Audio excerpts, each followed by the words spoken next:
അസ്സലാമു അലൈക്കും വറഹ്മത്തുള്ളാഹി. ബഹുമാനപ്പെട്ട സമസ്ത കേരള ജംഇയ്യത്തുൽ ഉലമ അതിൻ്റെ 100-ാം വാർഷികം പടിവാതിലെത്തി നിൽക്കുകയാണ്. കാസർഗോഡ് കുണിയിൽ വെച്ചുകൊണ്ട് ആദർശവിശുദ്ധി നൂറ്റാണ്ടുകളിലൂടെ എന്നുള്ളൊരു മഹത്തായ പ്രമേയം ഉയർത്തിപ്പിടിച്ചുകൊണ്ട് ഒരു ഐതിഹാസികമായ ഒരു മഹാസമ്മേളനം മുമ്പിലെത്തി നിൽക്കുമ്പോൾ അതിലേക്കൊക്കെ നമ്മളിങ്ങനെ ഇഹ്റാം കെട്ടി നിൽക്കുന്ന ഒരു പ്രതീതിയാണ് നമ്മുടെ മുമ്പിലുള്ളത്. ഈ ഒരു സാഹചര്യത്തിൽ കഴിഞ്ഞുപോയ അതിൻ്റെ വിശിഷ്ടമായൊരു നൂറ്റാണ്ട് കാലം മുസ്ലിം പൊതുധാരയോട് ചേർന്ന് നിന്ന, അല്ലെങ്കിൽ ഈ മുസ്ലിം സമുദായത്തിന് എല്ലാ മേഖലകളിലും ഒരുപാട് സംഭാവനകൾ ചെയ്ത സമസ്ത കേരള ജംഇയ്യത്തുൽ ഉലമയുടെ ഈ ഒരു നൂറ്റാണ്ടിനെ ഏതൊക്കെ രീതിയിൽ നമുക്ക് വിലയിരുത്താൻ സാധിക്കും? ബഹുമാനപ്പെട്ട സമസ്ത കേരള ജംഇയ്യത്തുൽ ഉലമയുടെ കഴിഞ്ഞൊരു നൂറ്റാണ്ട് കാലത്തെ പ്രവർത്തനങ്ങൾ നോക്കുമ്പോൾ, അതിൻ്റെ രൂപീകരണ ലക്ഷ്യവുമായിട്ട് വെച്ച് നോക്കുമ്പോൾ, സമസ്ത കേരള ജംഇയ്യത്തുൽ ഉലമ കേരളീയ മുസ്ലിം സമാജത്തിന് നൽകിയിട്ടുള്ള ഏറ്റവും വലിയ സംഭാവന എന്ന് പറയുന്നത് അതിൻ്റെ ഈമാനിന് കാവലിരുന്നു എന്നുള്ളതാണ്. പരിശുദ്ധമായ ഇസ്ലാമിൻ്റെ യഥാർത്ഥത്തിലുള്ള അഹ്ലുസുന്നത്തി വൽ ജമാഅത്തിൻ്റെ സത്യപാന്താവിൽ കേരള മുസ്ലിങ്ങളെ അടിയുറച്ച് നിർത്തി എന്നുള്ളതാണ് സമസ്ത ചെയ്തിട്ടുള്ള ഏറ്റവും വലിയ കാര്യമെന്നുള്ളത്. അതോടൊപ്പം തന്നെ മറ്റു വിഷയങ്ങളിലും സാംസ്കാരികവും സാമുദായികവുമായിട്ടുള്ള വിഷയങ്ങളിലൊക്കെ കേരള മുസ്ലിങ്ങളുടെ പുരോഗതിക്ക് ആവശ്യമായിട്ടുള്ള കാര്യങ്ങൾ യഥാവിധി ചെയ്യുന്നതിനും സമസ്ത കേരള ജംഇയ്യത്തുൽ ഉലമ ശ്രദ്ധ പുലർത്തിയിട്ടുണ്ട്. അഥവാ കേവലം മതപരമായിട്ടുള്ള മേഖലയിൽ മാത്രമല്ല, കേരള മുസ്ലിങ്ങളുടെ സാമ്പത്തികമായിട്ടും രാഷ്ട്രീയമായിട്ടുള്ള എല്ലാ മേഖലയിലെ പുരോഗതിക്കും അടിസ്ഥാന കാരണമായി വർത്തിച്ചത് ബഹുമാനപ്പെട്ട സമസ്ത കേരള ജംഇയ്യത്തുൽ ഉലമയുടെ സാന്നിധ്യമാണെന്ന് കഴിഞ്ഞൊരു നൂറ്റാണ്ട് കാലത്തെ കേരള മുസ്ലിങ്ങളുടെ ചരിത്രം പരിശോധിക്കുമ്പോൾ നമുക്ക് മനസ്സിലാക്കാൻ കഴിയുന്ന ഒരു കാര്യമാണ്. ബഹുമാനപ്പെട്ട സമസ്ത കേരള ജംഇയ്യത്തുൽ ഉലമ രൂപീകൃതമാകുന്ന ആ സാഹചര്യം ലോകാടിസ്ഥാനത്തിൽ തന്നെ അത്രത്തോളം വഹാബിസം ഗ്രസിച്ചുകൊണ്ടിരിക്കുന്ന ഒരു സാഹചര്യത്തിൽ ഒരു ഭാഗത്ത് ഉസ്മാനി ഖിലാഫത്ത് തകർന്നിരിക്കുന്നു, മറുഭാഗത്ത് ബ്രിട്ടീഷ് സാമ്രാജ്യത്തിൻ്റെ ആയുധശക്തി, അതേപോലെ സൗദി ഭരണത്തിൻ്റെ ശക്തി.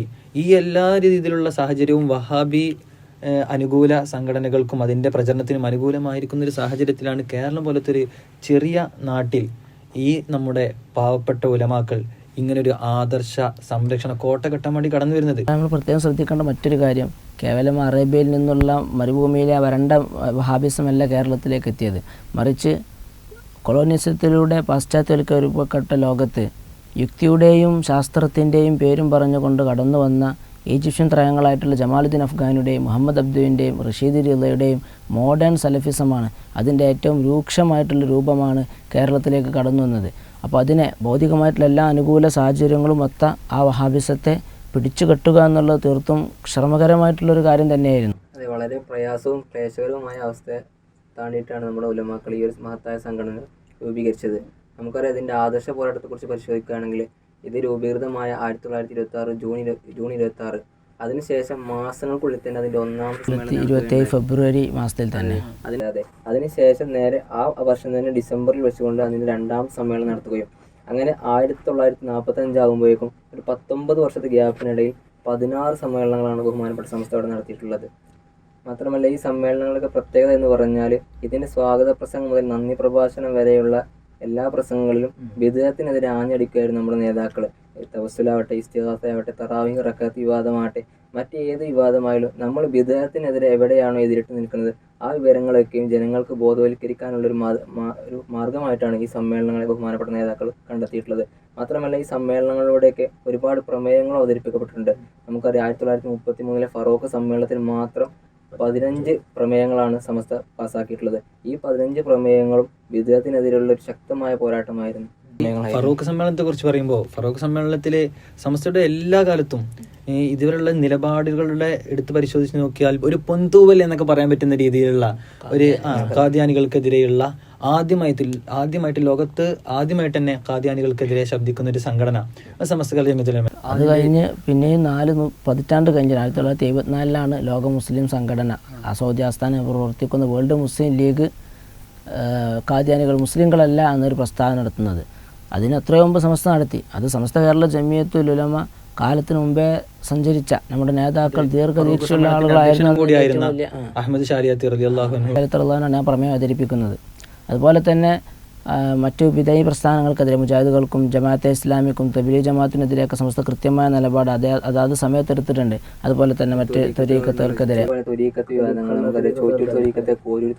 ആലുവ ത്വരീഖത്ത് പോലെയുള്ള ത്വരീഖത്തുകൾ കേരളത്തിലേക്ക് രംഗപ്രവേശനം ചെയ്ത സമയത്ത് തന്നെ ബഹുമാനപ്പെട്ട സമസ്ത ഉലമാക്കളെ വെച്ച് അതിനെ കുറിച്ച് വ്യക്തമായി പഠിക്കുകയും അതനുസരിച്ച് ജനങ്ങൾക്ക് ഇത് ശരീഅത്തിന് വിരുദ്ധമാണ്, ഇത് അഹ്ലു സുന്നത്ത് ജമാഅത്തിന് എതിരാണെന്നുള്ള രീതിയിൽ ജനങ്ങൾ കൃത്യമായി ബോധവൽക്കരിക്കുകയും ചെയ്തിട്ടുണ്ട് എന്നുള്ളതാണ്. ഏതൊക്കെ രീതിയിലാണോ ഇസ്ലാമിന്റെ ആദർശത്തിനെതിരെ വരുന്ന ശത്രുക്കളെ പ്രതിരോധിക്കേണ്ടത് അതിനൊക്കെ അതിതായ രീതിയിൽ പൊതുയോഗങ്ങളാണ് എടുത്ത് പൊതുയോഗങ്ങൾ, മുഖാമുഖങ്ങളാണ് മുഖാമുഖങ്ങൾ, സംവാദങ്ങൾ അറിയപ്പെട്ടതാണ് ആദാപന സംവാദം 1933 നടന്നിട്ടുണ്ട്.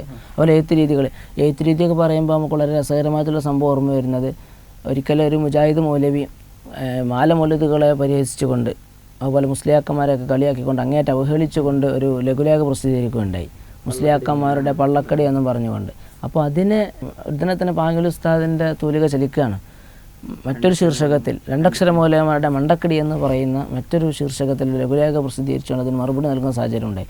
ഇങ്ങനെ ഏതൊരു സാഹചര്യത്തിലും കൃത്യമായ അളവിൽ തന്നെ ബിദ്അത്തിന്റെ മണ്ടക്കടിക്കാൻ നമ്മുടെ ഉലമാക്കൾക്ക് സാധിച്ചിട്ടുണ്ട്. അതുകൊണ്ട് തന്നെ കേരളത്തിന്റെ ഒരു പൊതുപരിസരത്ത് ഇസ്ലാമിനെ തെറ്റിദ്ധരിക്കപ്പെടാതെ യഥാർത്ഥ ഇസ്ലാമിനെ അവതരിപ്പിക്കാൻ നമുക്ക് ഇപ്പോഴും വിധേയങ്ങൾക്ക് ഒരു സ്വാധീന ശക്തിയിൽ മാറാൻ കഴിഞ്ഞിട്ടില്ല. നമ്മൾ ചിന്തിക്കേണ്ടത് 1926 സമസ്ത രൂപീകരിക്കുന്നത്. അതിനും 4 വർഷം 1922 ഐക്യസംഘം രൂപീകരിക്കപ്പെട്ടിട്ടുണ്ട്. അപ്പോൾ ഒരു നൂറ്റാണ്ടിലേറെ പിന്നിട്ടിട്ടും ഇപ്പോഴും അവരുടെ അവസ്ഥ എന്താ? നമ്മളിങ്ങനെ അഭിമാനികരമായ അസ്തിത്വത്തോടു കൂടി 100-ാം വർഷത്തിലേക്ക് കടന്നു വരുമ്പോൾ അവരിപ്പോഴും വെട്ട് നിലയിൽ പൊട്ടി ആകെ ചിന്നി ചിതറി 20 വർഷമോ 25 വർഷമോ അവകാശപ്പെടാൻ കഴിയുന്ന ഒരു സംഘടന ഇതേ സംഘടന പോലും കേരളത്തിലില്ല.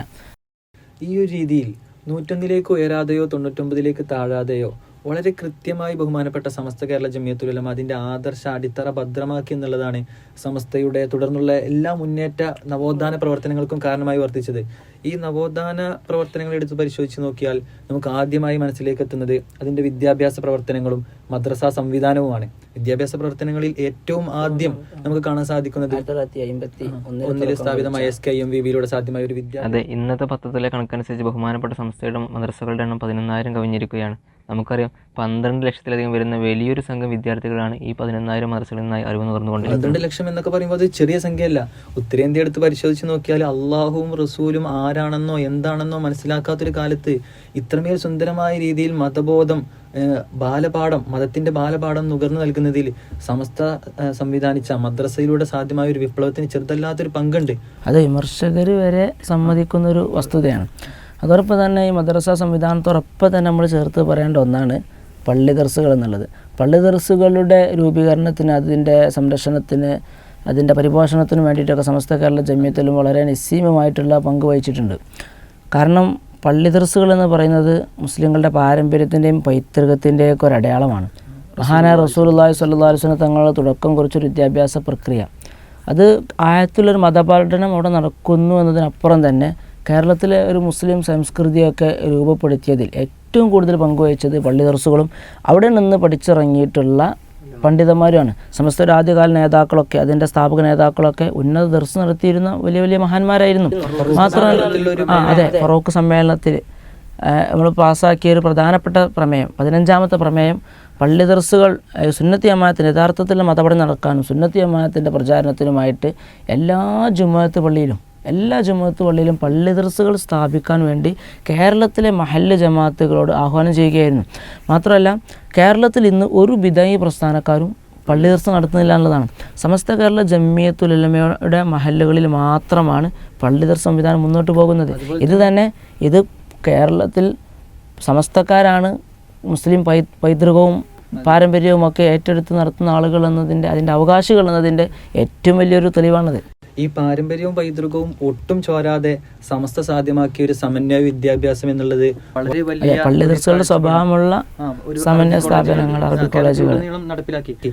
അതിന്റെ ഏറ്റവും വലിയ ഉദാഹരണമാണ് ഈ അടുത്ത് ലോഞ്ച് ചെയ്ത SNEC എന്ന് പറയുന്ന സമസ്തയുടെ പുതിയ സംരംഭം. വളരെ ചുരുങ്ങിയ കാലം കൊണ്ട് തന്നെ എല്ലാ രീതിയിലുള്ള വിദ്യാർത്ഥികളെയും ഉൾക്കൊള്ളാൻ കഴിയുന്ന രീതിയിൽ 11 സ്ട്രീമുകളിലായി സമസ്ത കേരള ജംഇയ്യത്തുൽ ഉലമയുടെ ആ ഒരു മഹത്തായ ഒരു ബർക്കത്ത് കൊണ്ട് എന്നൊക്കെ പറയാം, വളരെ ചുരുങ്ങിയ കാലം കൊണ്ട് തന്നെ ഒരുപാട് സംസ്ഥാനങ്ങളിലേക്ക് അതിന്റെ പ്രവർത്തനങ്ങളും സ്ഥാപനങ്ങളൊക്കെ വ്യാപിപ്പിക്കുന്ന ഒരു സുന്ദരമായ കാഴ്ച നമുക്ക് മുമ്പിൽ കാണുന്നത്. ഇപ്പോൾ SNEC വരുന്നതിന് മുമ്പ് തന്നെ ഇവിടെ ഒരുപാട് അറബി കോളേജുകളുണ്ട്. അറബി കോളേജുകളെ പറ്റി പറയുമ്പോൾ കേരളത്തിലുള്ള ബിരുദ സ്ഥാപനങ്ങളുടെ എണ്ണം മാത്രം എത്രത്തോളമാണ്? നമുക്കറിയാം, പട്ടിക്കാട് ജാമിയ നൂരിയ, കടമേരി റഹ്മാനിയ, നന്ദി ദാറുസലാം, ചെമ്മാട് ദാറുൽ ഹുദ പോലത്തെ ഡസൻ കണക്കിന് ബിരുദ സ്ഥാപനങ്ങളാണ് കേരളത്തിൽ മാത്രമുള്ളത്. മാത്രമല്ല ഈ സ്ഥാപനങ്ങൾക്കൊക്കെയും ഒരുപാട് അഫിലിയേറ്റഡ് സ്ഥാപനങ്ങൾ നമുക്കിടയിലുണ്ട്. പട്ടിക്കാട് ജാമിയ നൂരിയൊക്കെ ആവട്ടെ 60-ലധികം അഫിലിയേറ്റഡ് സ്ഥാപനമാണ് കേരളത്തിലുള്ളത്. നമ്മുടെ ചെമ്മാട് ദാറുൽ ഹുദക്ക് കേരളത്തിനകത്തും പുറത്തുമായി ഒരുപാട് ഓഫ് ക്യാമ്പസുകളുമുണ്ട്. അപ്പോൾ ഈ തരത്തിൽ കാലോചിതമായ രീതിയിൽ സമന്വയ വിദ്യാഭ്യാസ രംഗത്ത് മുന്നോട്ട് ഗമിക്കാൻ സമസ്തക്ക് സാധ്യമായി എന്നുള്ളതാണ്. ഈ കാലോചിതമായ വിദ്യാഭ്യാസ സംവിധാനങ്ങൾ പറയുമ്പോൾ പ്രത്യേകം പരാമർശിക്കേണ്ടതാണ് ഈ അടുത്ത കാലത്ത് ബഹുമാനപ്പെട്ട സമസ്ത കേരള ജംഇയ്യത്തുൽ ഉലമ തുടക്കം കുറിച്ച ഓൺലൈൻ മദ്രസ എന്നുള്ളത്. 27 രാഷ്ട്രങ്ങളിൽ നിന്നുള്ള ആയിരക്കണക്കിന് വിദ്യാർത്ഥികൾ ഒരേ സമയം വിദ്യ നുകരുന്നു എന്നുള്ളത് വളരെ വലിയൊരു കാര്യമായിട്ട് തന്നെ നമുക്ക് കാണേണ്ടതുണ്ട്. ബഹുമാനപ്പെട്ട സമസ്ത കേരള ജംഇയ്യത്തുൽ ഉലമയുടെ വിദ്യാഭ്യാസ വിപ്ലവത്തിന്റെ വൃത്തം സംസ്ഥാനവും കടന്ന് രാജ്യവും കടന്ന് അന്തർദേശീയ തലങ്ങളിലേക്ക് വരെ വ്യാപിച്ചതിന്റെ ഒരു മഹത്തായ സുവിശേഷത്തിലാണ് ഇപ്പം നാം എത്തി നിൽക്കുന്നത്. അതുപോലെ തന്നെ നമ്മുടെ സമസ്ത കേരള ജംഇയ്യത്തുൽ ഉലമയുടെ വിദ്യാഭ്യാസ സംവിധാനങ്ങൾ, അതിൻ്റെ സംഭാവനകൾ ഇങ്ങനെ പറയുമ്പോൾ നമ്മൾ എന്തായാലും പരാമർശിക്കേണ്ട ഒന്നാണ് സ്ത്രീ വിദ്യാഭ്യാസ രംഗത്ത് സംഘടന നടത്തിയിട്ടുള്ള ഇടപെടലുകൾ. ഇപ്പോൾ ഇവിടെ നേരത്തെ പറഞ്ഞ SNECയുടെ കീഴിൽ സനാഇയ്യ ബിരുദം നൽകുന്ന സ്ത്രീകൾക്ക് മാത്രമായിട്ടുള്ള കോഴ്സ് ഉണ്ട്. അതുപോലെ തന്നെ ഫാദില അതിന് മുമ്പേ ഉണ്ട്. അതുപോലെ ദാറുൽ ഹുദയുടെ കീഴിൽ സഹറബിയ കോഴ്സ് ഉണ്ട്. ഇങ്ങനെ ഒരുപാട് സംവിധാനങ്ങൾ സ്ത്രീ വിദ്യാഭ്യാസ രംഗത്ത് സമസ്തക്ക് കീഴിൽ വിദ്യാഭ്യാസ ബോർഡിന് കീഴിൽ നിന്ന് പ്രവർത്തിച്ചുകൊണ്ടിരിക്കുകയാണ്. 2019 CSWC എന്ന പേരിൽ കൗൺസിൽ ഫോർ സമസ്ത വുമൻസ് കോളേജസ് എന്ന പേരിൽ സ്ത്രീ വിദ്യാഭ്യാസത്തെ ഏകോപിപ്പിക്കാൻ വേണ്ടിയിട്ട് സമസ്ത ഒരു പ്രത്യേക സമിതിയും സംവിധാനവും തന്നെ ഉണ്ടാക്കിയിട്ടുണ്ട്. ഇവിടെ നമ്മൾ പ്രത്യേകിച്ചൊരു കാര്യം ശ്രദ്ധിക്കാനുണ്ട്. നമ്മുടെ മഹാന്മാരായ സ്ഥാപക നേതാക്കളെ സ്ത്രീ വിദ്യാഭ്യാസത്തിനെതിരെ നിന്ന അതിയാഥാസ്ഥികരായ പണ്ഡിതന്മാരെന്ന് മുദ്രകുത്തുന്നൊരു കാലം നമുക്കിടയിലുണ്ടായിരുന്നു. തീർത്തും അടിസ്ഥാനരഹിതമായിട്ടുള്ള ഒരു ആരോപണമാണത്. കാരണം അന്നത്തെ അതിൻ്റെ ഒരു 1930 മണ്ണാർക്കാട് സമ്മേളനത്തിലുണ്ടായ ഒരു പ്രമേയവുമായി ബന്ധപ്പെട്ടിട്ടാണ് സമസ്തയുടെ ആലിമീങ്ങൾക്കെതിരെ അത്തരം ഒരു ദുരാരോപണം ഉന്നയിക്കുന്നത്. അന്ന് അങ്ങനൊരു പ്രമേയം അവതരിപ്പിക്കാനുണ്ടായ ഒരു സാഹചര്യവും അവസ്ഥയൊക്കെ അന്നത്തെ രാഷ്ട്രീയ പശ്ചാത്തലമൊക്കെ മനസ്സിലാക്കുന്ന ഏതൊരാൾക്കും ആ ഒരു വിമർശനം അസ്ഥാനത്താണെന്ന് മനസ്സിലാകും. യഥാർത്ഥത്തിൽ മുസ്ലിം സ്ത്രീകളെ വിദ്യ നൽകി പുറത്തിറക്കുക, തങ്ങളുടെ ഓഫീസുകളിലെ വേലക്കാരികളാക്കി മാറ്റുക എന്ന ബ്രിട്ടീഷ് അജണ്ടയോടുള്ള ഒരു പ്രതിഷേധം, ജാഗ്രതയൊക്കെ ആയിരുന്നു ആ ഒരു പ്രമേയത്തിൽ പിന്നിലുള്ള മൂല കാരണം എന്നുള്ളത്. ഇതൊന്നും മനസ്സിലാക്കാതെയാണ് പുത്തനാശയക്കാർ സമസ്തക്കെതിരെ വിമർശനം ഉന്നയിക്കുന്നത്. സമസ്ത കേരള ജംഇയ്യത്തുൽ ഒരിക്കലും സൂക്ഷ്മതയോടുകൂടിയുള്ള സ്ത്രീ വിദ്യാഭ്യാസത്തെയോ മതത്തിൻ്റെ ചട്ടക്കൂടിനകത്ത് നിന്നുകൊണ്ടുള്ള സ്ത്രീ വിദ്യാഭ്യാസത്തെയോ ഒരിക്കലും തന്നെ സമസ്ത എതിർത്തിട്ടില്ല. സ്ത്രീ വിദ്യാഭ്യാസത്തെ സമസ്ത എതിർത്തിട്ടില്ല എന്നുള്ളതിൻ്റെ ഇന്നത്തെ ജീവിക്കുന്ന തെളിവുകളാണ് ഈ വിമർശിക്കുന്ന പുത്തൻ പ്രസ്ഥാനക്കാർക്ക് സ്ത്രീ വിദ്യാഭ്യാസ രംഗത്ത് സമസ്തയുടെ ഏലത്ത് പോലും എത്തിപ്പെടാൻ സാധ്യമായിട്ടില്ല എന്നുള്ളത്. അതെ, ബഹുമാനപ്പെട്ട സമസ്ത കേരള ജംഇയ്യത്തുൽ ഉലമ ഇങ്ങനെയൊക്കെയുള്ള വിപുലമായ വിദ്യാഭ്യാസ പ്രവർത്തനങ്ങളിലൂടെ സാധ്യമാക്കിയ ഒരു നവോത്ഥാന പ്രവർത്തനങ്ങളാണ് ഇന്ന് കാണുന്ന ഒരു അവസ്ഥയിലേക്ക് മുസ്ലിം സമൂഹത്തിന്റെ പക്വതയുടെയും മതബോധത്തിന്റെയും നിദാനമായി വർത്തിച്ചതെന്ന് വളരെ കൃത്യമായി നമുക്ക് അടയാളപ്പെടുത്താൻ സാധിക്കും. അതോടൊപ്പം തന്നെ സമസ്ത കേരള ജംഇയ്യത്തുൽ ഉലമ കഴിഞ്ഞൊരു നൂറ്റാണ്ട് കാലത്തിനിടയ്ക്ക് ഇവിടെ നടത്തിയിട്ടുള്ള പ്രവർത്തനങ്ങൾ വിലയിരുത്തുമ്പോൾ നാം പ്രത്യേകം പരാമർശിക്കേണ്ട മറ്റൊരു മേഖലയാണ് അവകാശ സംരക്ഷണ പോരാട്ടങ്ങൾ. ഭരണഘടന ഉറപ്പു നൽകുന്ന ന്യൂനപക്ഷ ആനുകൂല്യങ്ങൾ നേടിയെടുക്കാൻ വേണ്ടിയിട്ട് സമസ്ത കൃത്യമായ ഇടപെടലുകൾ അതാത് കാലത്ത് നടത്തിയിട്ടുണ്ടെന്നുള്ളതാണ്. അതൊരിക്കലും ഇന്ന് തുടക്കം കുറിച്ച ഒന്നല്ല. 1930 നേരത്തെ പറഞ്ഞ മണ്ണാർക്കാട് സമ്മേളനത്തിൽ സമസ്ത പാസ്സാക്കിയ മറ്റൊരു പ്രമേയം എന്ന് പറയുന്നത് അന്നത്തെ ബ്രിട്ടീഷ് ഗവൺമെൻറ് സർദ ആക്ട് എന്ന് പറയുന്ന ഒരു ആക്ട് പാസ്സാക്കിയിരുന്നു. അത് അടിസ്ഥാനത്തിൽ 18 വയസ്സിന് താഴെയുള്ള സ്ത്രീകൾക്കും 21 വയസ്സിന് താഴെയുള്ള പുരുഷന്മാർക്കും വിവാഹം കഴിക്കാൻ കഴിയുമായിരുന്നില്ല. സമാനമായ വിധി സുപ്രീം കോടതി നടത്തിയ 14 സ്വതന്ത്ര ഇന്ത്യയിൽ ഉണ്ടായിട്ടുണ്ട്. അപ്പോൾ അന്ന് 1930 സമസ്തയുടെ ആലിമീങ്ങൾ ആ ബില്ലിനെതിരെ സമ്മേളനത്തിലൂടെ പ്രമേയം അവതരിപ്പിച്ചുകൊണ്ട് പ്രതിഷേധിച്ചിരുന്നു. ആ ഒരു മാതൃകക്ക് പിൻപറ്റിയിട്ടാണ് ഇന്നും നമ്മുടെ ഉലമാക്കൾ ഈ 2014 ഈ വിവാഹ പ്രാവശ്യം വന്ന സമയത്ത് കോടതിയിൽ പോയി. അതുപോലെ തന്നെ ഇപ്പോൾ ഏക സിവിൽ കോഡിൻ്റെ വിഷയത്തിൽ, അതുപോലെ തന്നെ മുത്തലാഖ് വിഷയത്തിലൊക്കെ സുപ്രീം കോടതി നമ്മൾ സമീപിക്കുന്ന സാഹചര്യം ഉണ്ടായി. ഏറ്റവും ഒടുവിൽ ഇപ്പോൾ നമുക്കറിയാം വഖഫ് ബോർഡ്, വഖഫ് ബില്ലിനെതിരെ സമസ്ത സുപ്രീം കോടതി നിയമ പോരാട്ടത്തിലാണ്.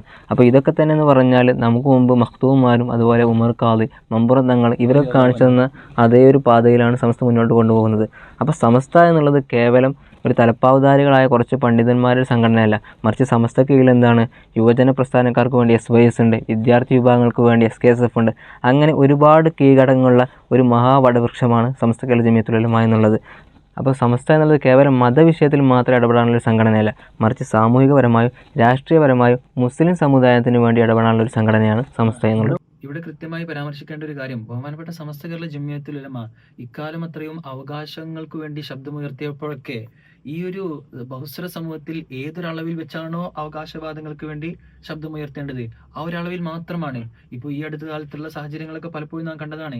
മതമേലധ്യക്ഷന്മാർ വരെ വിഷം വിളമ്പുന്ന നാട്ടിൽ വളരെ പക്വതയോടെ നിയമാനുസൃതമായിട്ടാണ് സമസ്ത കേരള ജംഇയ്യത്തുൽ ഉലമ ഓരോ സാഹചര്യത്തിലും ഇടപെട്ടിട്ടുണ്ട്. നമ്മുടെ നാടിൻ്റെ സമാധാനാന്തരീക്ഷം തകർക്കുന്ന ഒരു നീക്കുപോക്കും നമ്മുടെ മഹാന്മാരായ ഉലമാക്കളുടെ ഭാഗത്തു നിന്നുണ്ടായിട്ടില്ല.